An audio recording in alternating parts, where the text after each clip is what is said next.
So in Tai Chi we have a move called brush knee, and in one of the workshops I kind of taught something that I quote unquote invented. Of course there's nothing new under the sun, but it was just me thinking.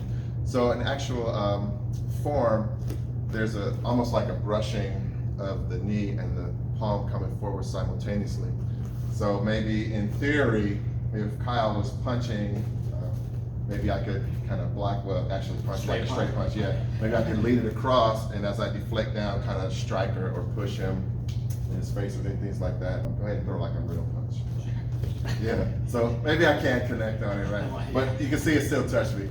I like to think of it from a grappling point though. If he's going to reach for me, then maybe I can kind of get that down. And instead of punching or striking, what I want to do, I'm actually going to lead through here.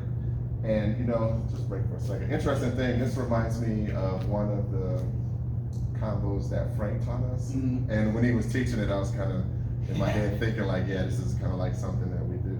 All right, so he comes in again, he's going to touch. Once I deflect down, I reach through. So I'm going to come under his arm. Let's turn around this way.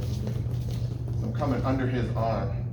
Now, if I'm lifting here and I have here, Kyle, what's your instinct with this arm? What are you going to do with this arm? It's like free floating. Yeah, I wouldn't want you to pick it up, so I'd probably try and pummel back. Yeah, you can come out. Back up. Yeah. You've got a lot of options there.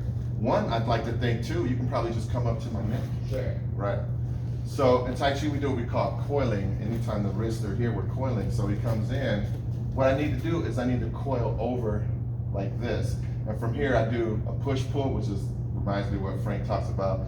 So this is what we call a splitting energy in Tai Chi. It reminds me of a high pad on the horse, one hand back, one forward over time.